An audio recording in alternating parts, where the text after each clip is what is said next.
Science के बारे में आम राय यही है कि इसको सब कुछ पता है। साइंस के पास हर चीज का आंसर है, लेकिन ऐसा सच नहीं है। आज के वीडियो में हम डिस्कस करेंगे ऐसे 7 पॉइंट्स जिसको साइंस अभी तक एक्सप्लेन नहीं कर सकी है। एंड मेरा फेवरेट है पॉइंट नंबर 4, जिसके बारे में जानकर शायद आपको बहुत ही हैरानगी हो। So let's start. This is Gaurav Rizvi and you are on my channel.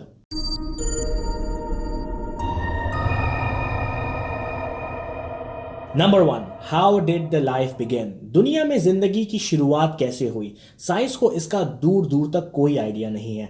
बहुत से साइंसदान एक प्राइमोर्डियल सूप मॉडल सजेस्ट करते हैं, जिसके मुताबिक एक बहुत ही न्यूट्रिएंट रिच दुनिया में एक कॉम्प्लेक्स मॉलिक्यूल तैयार हुआ जिससे जिंदगी बनी, और किस तरह किसी समंदर के गहराई में मिट्टी के अंदर ऐसा मॉलिक्यूल वजूद में आया। लेकिन स्टिल इस सजेशन का बेसिस इतना स्ट्रांग नहीं है। साइंस के पास अच्छी थ्योरीज हैं कि किस तरह पहले वायरस से बैक्टीरिया, यूनिसेलुलर ऑर्गेनिज्म और इतने कॉम्प्लेक्स ह्यूमन बीइंग बने, लेकिन साइंस यहां क्लूलेस होती है कि पहला डीएनए कैसे बना या आरएनए कैसे बना, जिसकी वजह से हमारी दुनिया में एक कमाल के सिस्टम ने जन्म लिया। कुछ साइंसदानों का ख्याल यह भी है कि लाइफ हमारी दुनिया में किसी दूसरे मीटियोर या कॉमेट से आई, लेकिन इसका भी साइंस के पास सॉलिड कंफर्मेशन नहीं है। नंबर 2, इजिप्शियन पिरामिड्स कैसे बने? बहुत से साइंसदान इसको एक्सप्लेन करने की कोशिश करते हैं कि इजिप्ट के पिरामिड्स कैसे वजूद में आए होंगे, लेकिन आज तक कोई भी ऐसी ठोस कंफर्मेशन नहीं मिली है कि जिस पर सारे के सारे रिसर्चर्स एग्री करें।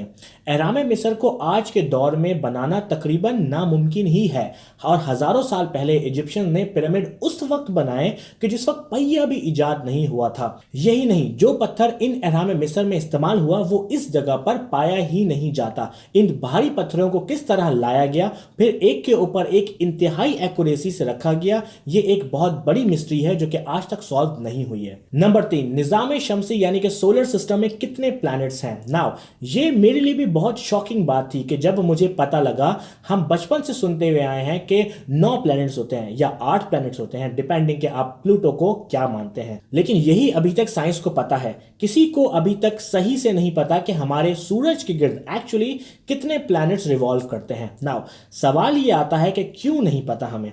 तो इसका शॉर्ट आंसर ये है कि सोलर सिस्टम एक बहुत बहुत बहुत ही बड़ी जगह है। बहुत से साइंसदान ने प्लूटो के बाद भी प्लैनेट सजेस्ट किए हैं जिनके अच्छे एविडेंस भी मौजूद हैं, लेकिन ये पॉइंट अभी तक वैलिड है कि साइंस को कंफर्मेशन के साथ नहीं पता कि हमारे सोलर सिस्टम में एक्चुअली कितने प्लैनेट बसते हैं। And by the way, this is very fine and very okay. Even कि ये हमें एक बहुत अपॉर्चुनिटी प्रोवाइड करती है पाकिस्तानी इंडियन के लिए कि आप पढ़ें, आप खुद ऑब्जर्व करें एंड प्रूव करें कि हमारे और प्लैनेट्स भी मौजूद हो सकते हैं। हो सकता है कि शायद आपको नोबेल प्राइज मिल जाए। नंबर 4, माई फेवरेट वन, कि जानवर सोते क्यों हैं? मुझे ये बात बहुत ही इंटरेस्टिंग लगी। एक ऐसी बात जो इंसानों को तकरीबन शुरू से पता है कि हम अपनी जिंदगी के तकरीबन 33% वक्त सोने में गुजार देते हैं, लेकिन साइंस को आइडिया ही नहीं है कि एक्चुअली हम सोते ही क्यों हैं।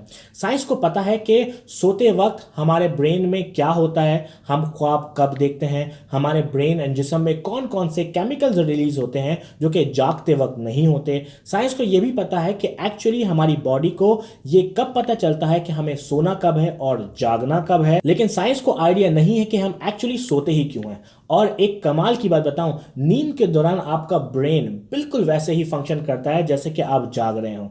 हमने ये वाली बात हम ख्वाब क्यों देखते हैं वाली वीडियो में डिस्कस की, लिंक इन द डिस्क्रिप्शन। बहुत ही कमाल की वीडियो है, जरूर देखें। तो हम सोते क्यों हैं? Science has literally no idea. Number 5, 2 पहियों की साइकिल कैसे काम करती है? मैं बिल्कुल भी झूठ नहीं बोल रहा। मैं एक नहीं, 2 या 2 से ज्यादा अलग अलग सोर्सेज डिस्क्रिप्शन में ऐड कर रहा हूं। साइंस को कोई खास आइडिया नहीं है कि साइकिल काम कैसे करती है, यानी कि साइकिल कैसे 2 पहियों पर खड़ी रहती है और बैलेंस भी रहती है। रिसर्चर्स ने बहुत कोशिश की है इनको कैलकुलेशंस के साथ एक्सप्लेन करने की, और ये इक्वेशंस भी दी, लेकिन आखिर में यही कहा कि एक सिंपल एक्सप्लेनेशन नहीं बताई जा सकती कि साइकिल किस तरह 2 पहियों पर चल सकती है।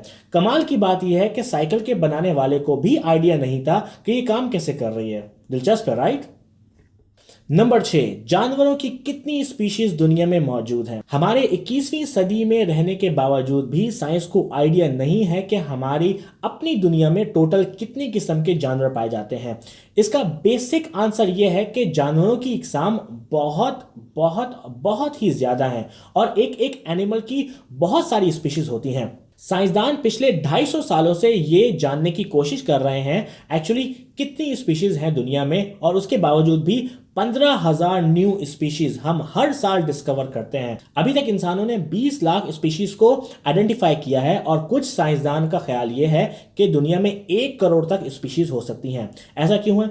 ऐसा इसलिए है कि साइंटिस्ट का ख्याल है कि 99% स्पीशीज पानी के अंदर रहती हैं और हमने एक अंदाजे के मुताबिक सिर्फ 10% को ही खोजा है। सो जो लोग जूलॉजी और बॉटनी में इंटरेस्टेड हैं उनके लिए ये बहुत ही अच्छा चांस है to prove themselves by finding new species. क्या आपको पता है कि अगर आप आज कोई स्पीशी ढूंढते हैं तो आप उसको अपना नाम भी दे सकते हैं ताकि उसको आपके नाम से याद रखा जाए।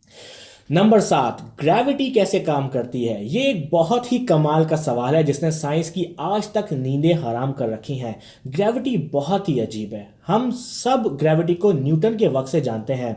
हमें ये पता है कि ग्रेविटी कितनी स्पीड से हमें खींचती है, इसी वजह से फल दरख्तों से गिरते हैं, लेकिन ये कैसे काम करती है ये अभी तक एक मिस्ट्री है। हम जानते हैं कि 4 टाइप की बेसिक फोर्सेस होती हैं: weak force, strong force, electromagnetic force and gravity. And in चारों में ग्रेविटी सबसे अलग है, बहुत ही अजीब। ये बाकी फोर्सेस की तरह पावरफुल नहीं है बल्कि ज़रूरत से ज़्यादा वीक एंड ज़रूरत से ज़्यादा स्ट्रांग भी है। ये ग्रेविटी है जिसने पूरी यूनिवर्स को खड़ा कर रखा है। ग्रेविटी कभी भी जीरो नहीं होती, भले आप मैसिव बॉडी से कितने ही दूर चले जाएं, लेकिन स्टिल इंतहाई वीक फोर्स होती है। सो जो लोग फिजिक्स में इंटरेस्ट रखते हैं वो अगर ये सॉल्व करें कि एक्चुअली ग्रेविटी काम कैसे करती है तो शायद नोबेल प्राइज आप जीतें। And that's it. Let me know कि आपको ये मेरी वीडियो कैसी लगी। इस वीडियो का मकसद सिर्फ स्टूडेंट को मोटिवेशन देना है कि किस किस तरह और कहाँ कहाँ साइंटिफिक रिसर्चेस की ज़रूरत है और कैसे हम आगे बढ़ सकते हैं। मुझे कमेंट में ज़रूर बताएं कि आपको ये मेरी वीडियो कैसे लगी एंड प्लीज़ मुझे यूट्यूब पर सब्सक्राइब करें www.youtube.com/mychannelvideo and I will see you in the next video.